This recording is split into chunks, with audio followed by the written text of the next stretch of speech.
NYPD's officer pro-President Trump message was recorded on camera. Take a listen here. Trump 2020. Put it on YouTube, put it on Facebook. Trump 2020.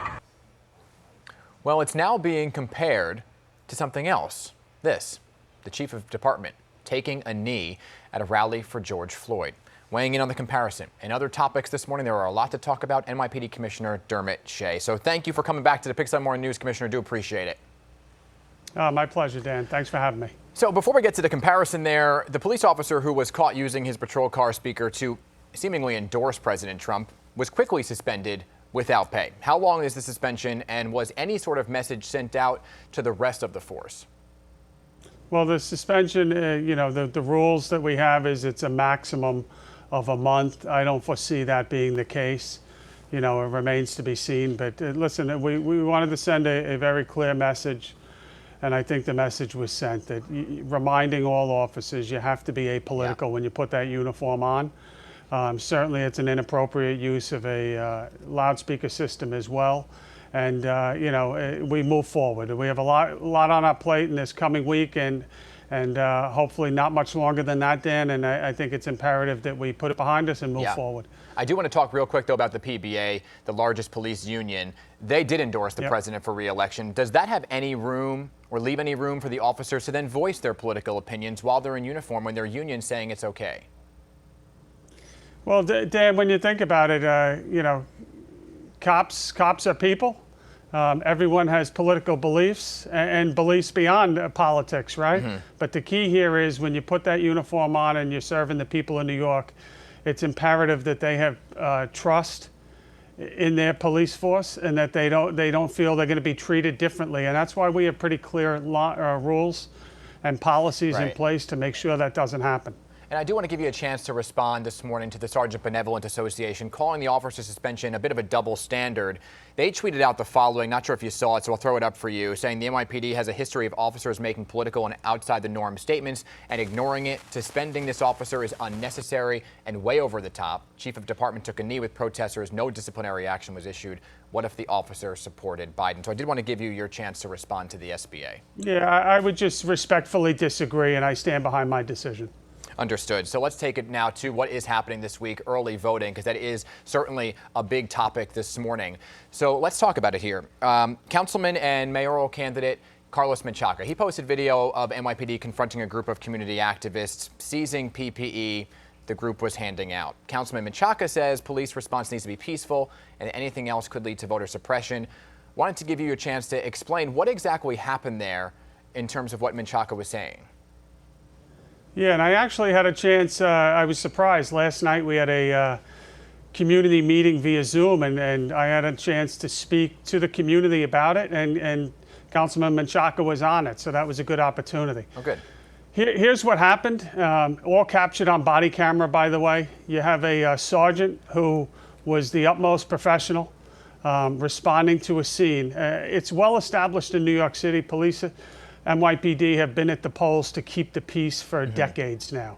And there are well-established rules in terms of electioneering and where people can be set up and doing things of, that could have a negative impact on the election. Yeah. It's the Board of Elections that monitors this. The Board of Elections are at each site.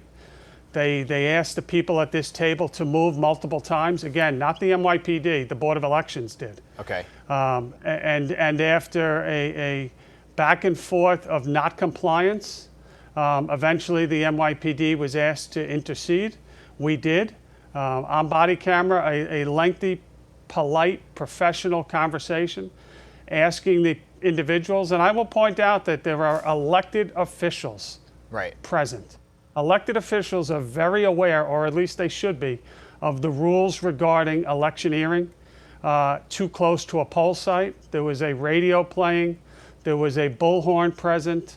There was PPEs too on that table. But all that was asked by the Board of Elections and then subsequently by the NYPD was, could you please comply with the existing laws and move the table? Would you release that body camera video? Cooler heads prevailed. Would you release? I'm sorry? Would you release the body camera video?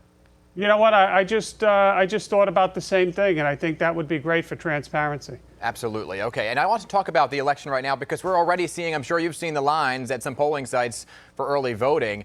As we know, Election Day a week away. So any special preps in addition to what you were just talking about on training for any officers that may need to be dispatched? And were there any incidents so far besides the one we just spoke about?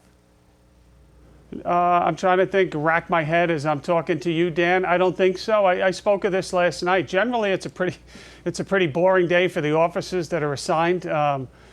You know, certainly you get a little more traffic at presidential elections, and this one is even probably to another notch. We'll see when it's all said and done. But generally, it's a very calm atmosphere at these polling sites. We're there to keep the peace. The Board of Elections monitors it and brings anything to our attention. A boring day for the officers means everything is working smooth at the election site, so we do like to hear that, sir. I want to give you a chance to respond to what was just announced. Mayor de Blasio, the NYPD, named in a lawsuit over the handling of some of the racial justice protests earlier this year. You've spoken out right here on the Pick Side Morning News about the mistakes that were made and things that were handled correctly. So seeing the lawsuit, does it actually surprise you? No, it doesn't surprise me. I have not seen it, for the record. I think we received it yesterday. I know our legal bureau has it. I'm aware of that, but I haven't read it myself yet. But when you think, Dan, to what transpired over the course of the last 6 months, there are already a number of entities looking at the entire 6-month period, some investigations that you're well aware of underway. So the fact that a lawsuit was filed is not that surprising, and we'll examine it and we'll move forward. Understood. And that brings me to then this surge in crime right now, specifically shootings and murders. So over the weekend, a visitor from Indiana, this is such a sad story, shot in Brooklyn. What is being done? And I know this is a loaded question here, but what's being done to curtail the violence? Because at one end, you have some people who say they don't want too much police presence, but do you feel that we actually need that, seeing what's happening? Yeah, and thank you so much for this question, because I had 3 meetings across New York City yesterday. One was in the Bronx at Throggs Neck Houses. Hello, Monique, if you're watching. Then we had a meeting here with representatives from NYCHA in Manhattan. I co-chaired it with Cy Vance. And then last night, one of the listening sessions in Brooklyn. And the topic of police and enforcement and more police does come up. You know, we have an election, Dan, in 7 days.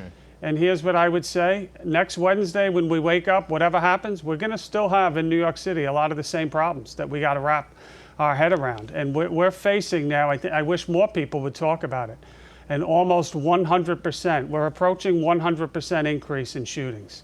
And it's incumbent upon all of us to really do everything that we can to be honest and open about these discussions, about everything from how New York City is policed today, what's changed in the last year, what has driven this surge in violence, and we owe it to all New Yorkers. I mean, it was a terrible incident, what you just mentioned from the young man that lost his life in Brooklyn, but there's a lot of those. So do you think, sir, sorry to interrupt you here, but do you think then that more cops in the street are needed? I understand you have enrolled 900 new recruits for the November class, which would be the first since March. Since March, because that was a canceled class. Do you feel that the more police are needed, especially with the slew of retirements?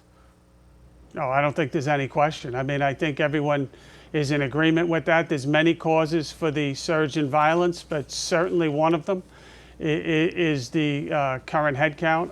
That's a great shot in the arm, 900, but that's 6 months away. So we have a lot to still grapple with in terms of getting this violence down. And and that brings me to this. You just said everybody kind of wants that, but does everybody want that? You know, and you're on that listening tour now. What are you hearing from folks? Because there are some folks who said there's too many cops on the streets and they wanted less. That was the whole argument for the defund the police movement here. What are you hearing? Because you kindly said you would come back to talk about the listening tours, and you've had a few of them. What are you learning from them? Yeah, I think I've been at 6.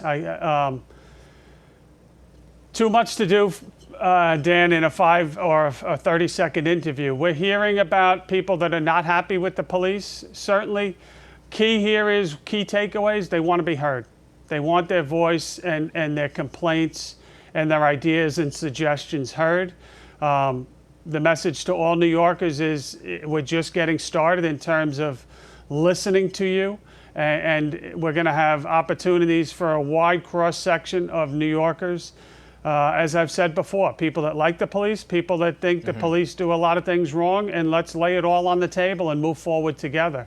And we're hearing some people, just what you said, some people are congratulatory and say the cops are doing a great job under the circumstances, but many people are not happy. And it's our job, I think, to listen to that, not with a defensive posture, but with an open posture, and try to learn, move forward. Understood. And ultimately, that's what we all want as New Yorkers. Understood. And we always like to highlight the good. An off-duty officer, by the way, who tackled and disarmed a man involved in a shooting in Queens. Just want to say hats off to that off-duty officer who was, you're off-duty, but you're always on the job.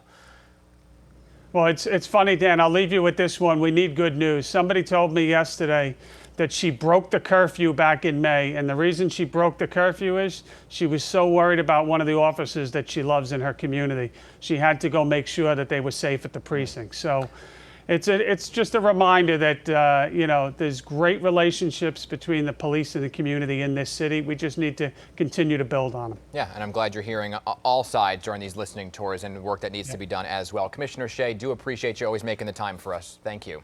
Thanks, Dan. Thank you.